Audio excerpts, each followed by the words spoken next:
tiền nó chơi cú dùa chỉ to lờ cú chỉ có cho lu chế mù sơ tiền nó chơi ta thọ bao giờ nó theo bao giờ bỏ rong li nó ô tô bao giờ xả chỉ ta bao giờ thế li tàu kia là một chẳng li chẳng tiền gì bao giờ họ xả hai tiền bao giờ tụ bao nhiêu tự nhiên họ xả vào một trâu ô cha họ rong li tàu bao giờ cô hắn trai hai tiền trái giờ đa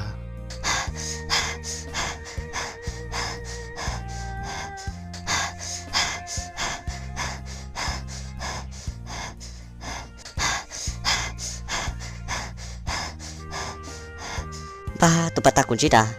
này giờ lên tiếp theo nè chỉ giờ năng tụi nó chỉ giờ năng liao tao cũng bỏ chỉ là nhắn tờ tao cũng bỏ chỉ là bảo lời xưa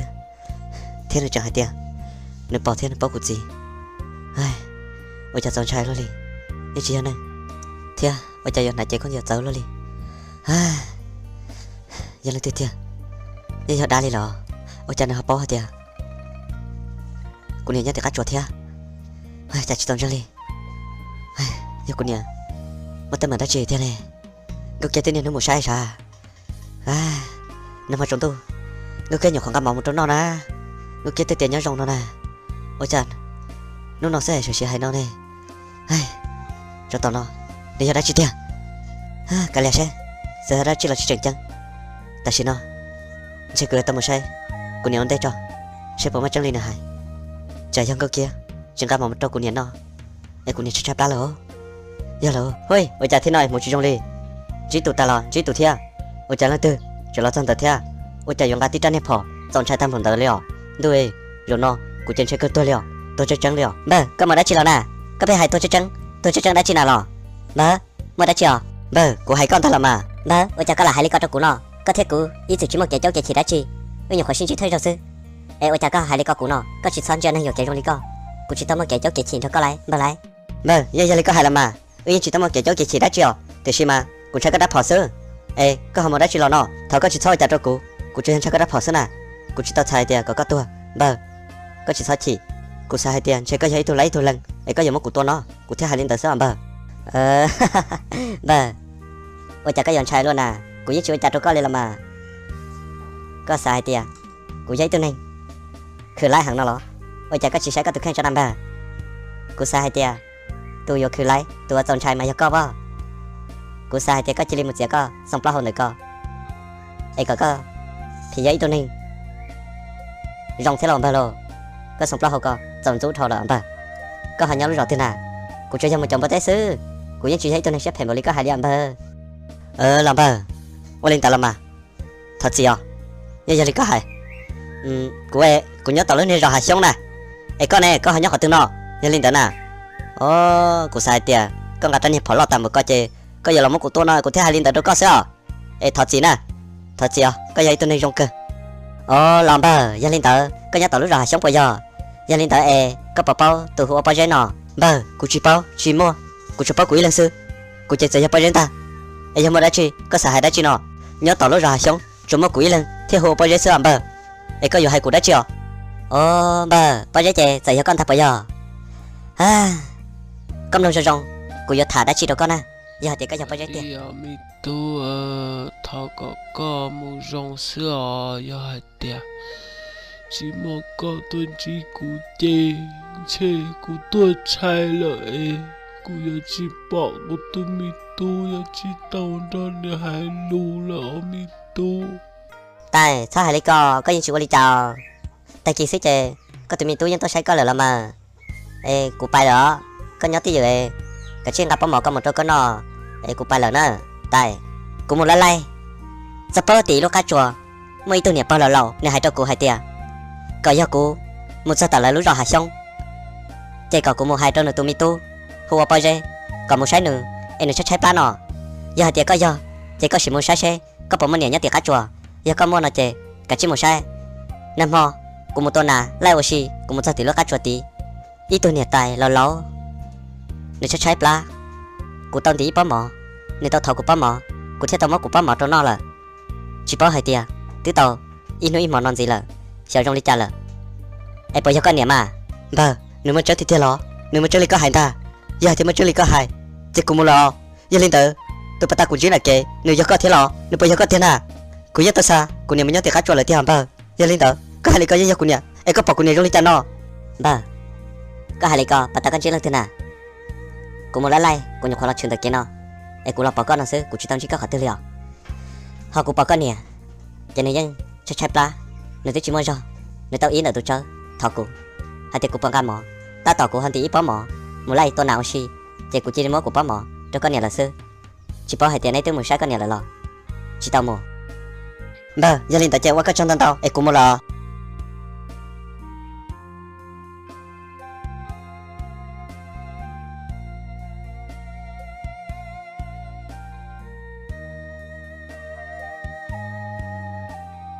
ôนี่คือไล่ตามไปจังหวะเดียวอยู่ยังไล่เทียนี่เนี่ยพอเราลงนู่นอีกูปอนเตอร์นี่ตู้ยังนี่น้องท่าต่อยจีใช้เนี่ยเกี่ยวหรอยังสิเอาไล่เท่าแน่เทียว่าจะยกตัวชับเลยดิปล่อยยงกับพอเซ่จีได้เดียวอยู่มันหนึ่งตัวนะฮะ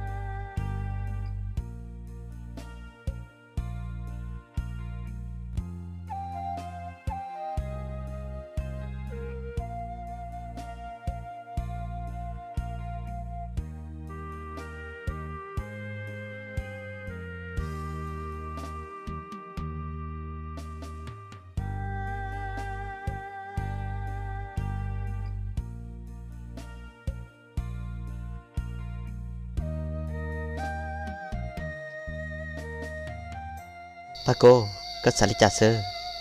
chỉ hở lò lý cho rồi là tí giờ sao chơi trò cá thia ấy có vô cả vô cũ là chỉ cả tiền à giờ thì có cả chè đỡ mù lại giờ thì có chỉ cả chè hay coi rong lại lò nhà họ hay chân được cô nhà cả cơ tất gì cô nhà gấu chỉ tao bố cô yêu chị e có sao tôi xia nhà hai tia ở trong một trâu là nó ở nhà chủ chỉ tao xí là má nhà hai tia giờ một lúc chỉ hỏi ta chỉ nói chè cô yêu chỉ lấy nó nên mùa lò ba cô cũng cả sẽ rong giờ lên tờ làm mà đây rồi chơi giờ cũ chỉ phi co thế rong lên cũ nó chơi giờ chỉ phi là có nhà tụ vào ấy bớt chờ nhà họ chỉ giờ liên họ có sao co cô nhà hai tia cô nhà có lo sư cha cô mua ta chỉ tao có lúc chơi gì năng cô nhà thấy chỉ bố cô yêu có sao ba cô có phim cho trả lòng tao đã chưa nè chưa có bọn lúc gì nhắc hòa sẽ làm mà giờ thì có nhiều thêm luôn nữa chỉ cả trên thao kia một sư thao con thao một lần tên là dân hay chỉ tao đi trả lời làm mà giờ thì có chẳng chỉ cả giờ chỉ dân hòa thiệt chỉ cần tới ta là ba cô có bỏ hai tiền chỉ dân hòa vậy tôi này sẽ rong thằng nào liền nó có một chỉ tới tôi rong đi chỉ dân hòa lo giờ là mà tôi cứ tới gì giờ lâu tới gì bỏ rong chè cả đeo nét sao tôi xe nên mà mình thì đua lòng có một chiếc cháu họ hay sao nữa giá hòa tiền đâu cô chỉ tao các tụ lần cao cô mà dân rong các trò họ của lúc xe ô linh tờ làm mà ba cô cú rong xe hả ô tiền nó cô tao làm chỉ cây vừa là dân chỉ cây kia ta lấy ta kiếm bao số giờ có hai lý coi chè cô mà lấy ô ý xe chỉ tao có thế xa hai tia có một lần đâu là để cô mà lấy ô ý xe ba cô linh tờ sư mà linh nhóc con để uống một lọ Olia giá hòa xa hai tia tiền đâu ở trong một chiếc trâu cô rong xe hai tia các trò lần chiếc của theo ba cô qua lên tao làm mà có chỉ cả giờ chỉ dân hòa là bớt chờ mà lên một giờ mai xua cho chỉ dân hòa cả lên nấu con sao thế có bỏ cả các cụ xịt thêm mắm xia lên tao sẽ làm mà chỉ dân hòa giờ thì ba cô mong lần đâu rong lời để ba cô chỉ cả giờ chơi mỗi một làm mà ba cô giờ lên tới chè xin chỉ đùa ướp bài lò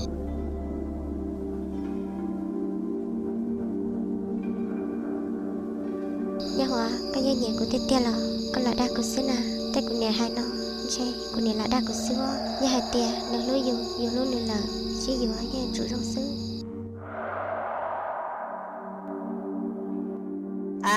chả tết cha tết chờ này nhớ trong tam bảo no nhớ trong bự luôn ôi cha chỉ mỗi ý tưởng lớn câu nhớ khó từ giờ làm ra nhiều bự ok liền nè ha có tụi mày có phim ba vô giờ còn như một từ có làm ra cục bự là tao na nhưng một từ có sẽ của chị chàng nó bự rồi của đi chơi nâng lo có tụi này có sao sẽ tao quá chứ mà có giờ còn của sang chế nào là tao kê có mà sai có giờ còn của hướng răng có trong đi chàng nó cụ này thì chỉ tại sao cụ bảo hoa cái gì bảo thì cụ tại nào bây giờ tao cơ chỉ cụ sẽ chết cụ vừa lê lia ca cụ vừa lê có ta cầm lần tia cái lia lâu rồi lê là trả trăm mưa thế yêu chỉ trong lên thở in nhỏ dâu rồi dạ giờ cũng lê mà coi như chỉ xả sai lia cái lia sao lê nó trả có tôi sẽ chú thế cái lia chỉ lê bật chơi你这到不拢的，整到整到我几天，去包点，我整红高那家，包点铁骨靴，啥多了是那家呢？让骨靴差不了，我整红高呢，确实都就错了，你这么不老，搁多少呢？ Mày tua chả ít lên gì xưa hay có trở gì ô tí tu nè nâng bá nâng vườn chỗ li co vô li cha chỗ co mày tu lỡ mu chê mu lo mò là mà có chép lá trâu lọ mày tu có chuyện nào của hay co lọ có bốn nhà gắt sao cụ lớn na có bốn cha hay tia cụ yêu con nhỏ nè cũng cho cái là mà cái gì của nè cái chuyện một trời à cụ chân đây là thật thế cũng đây là không có anh chị ấy cũng mà lý lo cụ giúp bao tiền cái gì của nè cơ cái chuyện một nè cái sao cô đại cô nghĩ chuyện mà đã chưa cái chuyện một trời à cụ giúp bao tiền cái gì tôi cho cụ là mà cụ nè bây giờ cái gì trai đó nè cái chuyện trai là cái chuyện bao là cụ bao cơ cái sắm lâm sang có bát đua nào lo tao cơ mà cho nên tao sư cụ mà lý hút cho cam lòng nói rồi có thể dọn nó nè chỉ cô sẽ chết cô vừa lê lia ca cô vừa lê có ta cô vừa lê có chua cô vừa lê lú đi xuống giờ tia thằng cô lê tan thôi là có vừa lê chán à có sao chị xia cô ý chuyện hay thế à cô là hơi chân con à đâu cầm lần xưa hay giờ cô lê tia cô ý chị cả cô chân con là phải trong thế à trong cơ à trong lông ta đấy à con nhẹ thế vậy à trong tia à giờ lao lấy co vừa to lên từ nghe cứ tương rồi lo tứ trên cha có chẳng khát tia vừa toàn say mó ôi chà cái trường hợp tay cho ôi khí của sắp lại thế nào lọ dạ cái cho trong cứ thế lại thì chỉ có cho trên nó xe có bao sao có cô mà nhưng có sao có cô chả cụ té cái chè có té chỉ tàu cũ nè có chim lông lo cái bao tiền của chỉ rong vậy chim lông mà cũ là nên gan hai thế cái này lì nữa mà lấy hai đôi vậy rồi cha được có chè quý chính cần nhớ in mà tao té hai lông nó chưa nhớ in mà để té chè nó quý chính cần lý thế cha tân thi sư có sẽ chấp là lý à hành cao ta là bây giờ hai cái xe đó cái xe của tôi chỉ nhầm luôn thế của chị này sẽ hai cái lẽ trái chỉ có hai xe của hai chị tao lý mà trái của chị hai bây giờ nó sẽ dạng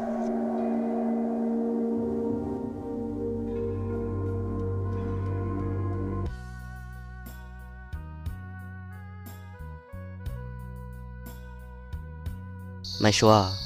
sáng không có hai tia bác cô ấy nếu một lần trong lời là chị tao ôi chà nếu cho trong đi nếu một lần trong sẽ trong là nhớ hòa ta đi của bố mà nếu mới tu nhẹ nếu hàng đất xí mà rong cầu ly nếu họ chỉ nhẹ của cho bố lên đời sư cho nếu mà lo chỉ mua thea của họ chỉ bố lo mày xua gia lên đời của báo là tới rồi nếu một lần trong lời tia của sáng nữa từ sáng chẳng ôn này cho nhớ cho một lần trong là mày xua con này bắt tao một lần trong nó giờ hai chị tao mua là cô kia đâu mua lại là khi đâu nhưng chưa trả liền lo nhớ hòa nãy hai cô chê ta tỏ mua nét xưa giờ hai tia nét chỉ nhạc của thea thông từ nét là chê của giờ chỉ mua lên lò bây giờ mà sao đây con lại giờ hai chị tao mua khi còn nhanh ra trái chỉ lửa nô giờ lấy bác cô hai chị tia là mà của giờ chỉ tao mua liều cho nên phải phèn câu li bé nó giờ chỉ mua lần rau liều nhớ hòa cha cái giờ chơi cái chập lâu để ta một con lo cha rong rau theo lại dọc sao đây con mà tôi chỉ rong nè tôi giờ tia của nhà của chơi sao thế chỉ ta lên đó lo của giờ của nhà cái tốn giờ của thế lên chép lo hôm để lên nó sao lo rong hàng liều có sọc lo mà thì cái cha liều nhá hòa mày số cô chỉ phi theo thì chỉ dùng nhẹ chơi chỉ đi chơi tao là sao mày xóa gia linh tớ có chỉ tao muốn hơn đâu thế nào giờ có chỉ giang hòa ấy có bờ cào lo giờ thì có cả nó cơn ra tê mù nhớ cho bé sát tết thờ giờ cả cơ tôi khứ thế gì chơi có chỉ hồi chơi cái cua sai lý cơ trái ple chơi có chỉ hồi bóng ple có lấy một trái cái hồi nửa ple lại mày xóa tôi giờ bóng ple chơi có tụi đời con ta làm mà có chẳng hay đã chỉ đi con à của chơi hay tết làm mà giờ thì có chỉ cả na bây giờ mới có chỉ kia một sơ hở mày xóa tôi khứ chỉ ta nói chỉ liều chơi nên hai tiền lại đa số là mà mày xóa hạt chỉ tết làm mà ấy giờ của yo có tết nó có bờ cả na lo nhớ hòa giờ hai tiền chỉ ở tiền sau đó lý cơ chẳng có một xe nên cho cá một trái lờ họ ôm mót trong cú na tết hả mày xóa gia linh tớ có chuyện chăng bé một kia tài xí nó có bờ cả mù mà hai mà tại xin nó mà chơi tới rồi chỉ tao bỏ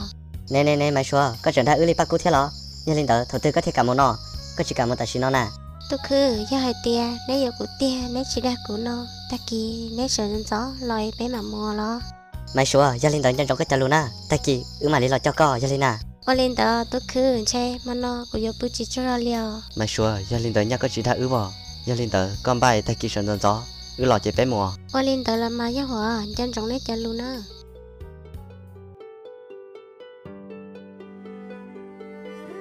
bây giờ nè giờ mới ra kì và tôi sẽ chấp lời lúc sẽ hờ và bây giờ nè nó chắc chắn là tài rồi nếu chỉ mới lúc rồi là nếu tao mất tao hồn ra thia nếu thế lý sợ là rồi trong đời lớn thôi chú rồi đời lớn thôi chú chuyện rồi kì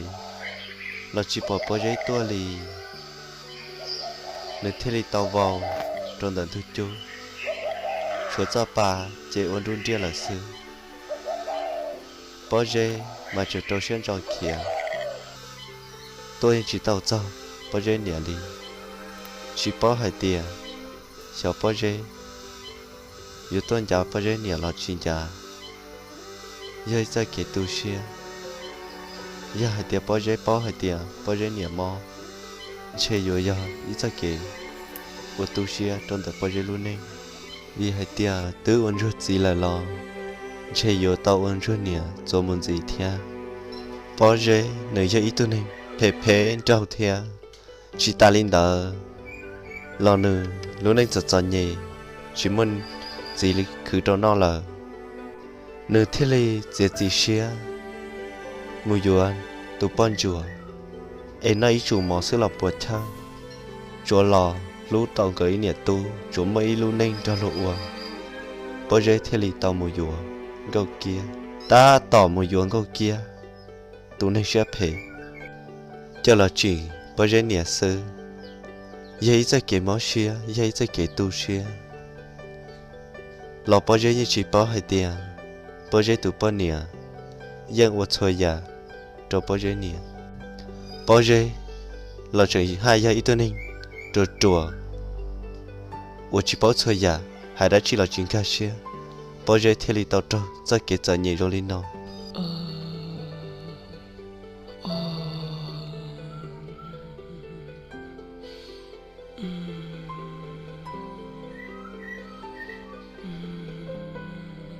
保着mà tao chỉ cho kia chắp lời li, rồi nó bảo着tu, bảo着những chuyện kia rồi, cái kia bảo着kia đã hãy đi lo lợi sư.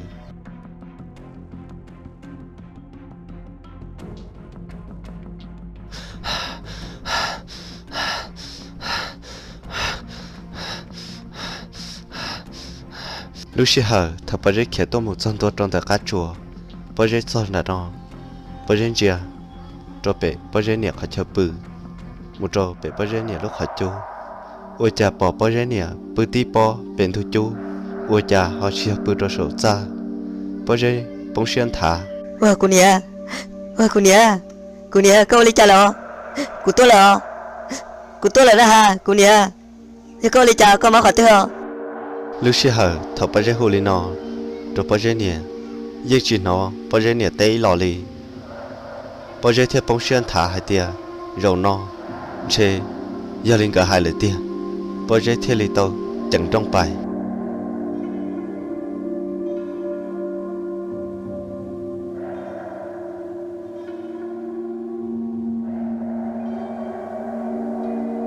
cô nia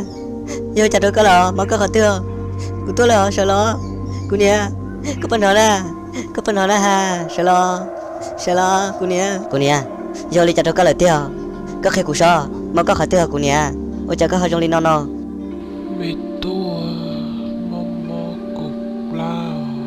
cô chạy la đi mama tao hầu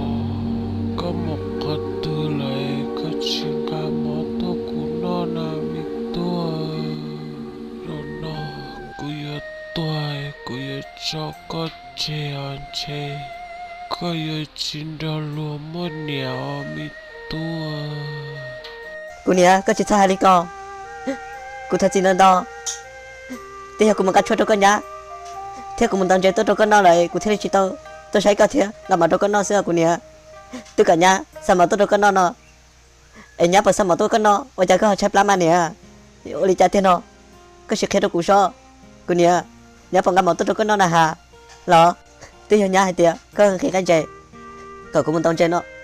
cô thế lên muốn tao chơi xưa cô nia thật xin ơn đó ấy nó cũng muốn chơi cho con nhá cô tin tao biết tao chơi cô con nhá sao tôi cho con nó có phải tao nó cô nia ôi cha có hay tiệt chép lắm nó mi tua con nhớ như chỉ bỏ con trốn chơi liêu mi tu chúa con nhát gì sao con nhớ tua là xưa mi tu cô yêu tao coi lăng cô chỉ chơi siêu tao coi cô đây có bớt thầu có mê là sao nó nói cha cậu chỉ tao gì nhát chỉ lu cô kia rồi nó chơi con nhiều thua con nhỏ nó chơi sao ấy tu năng rong sao mua năng phê mò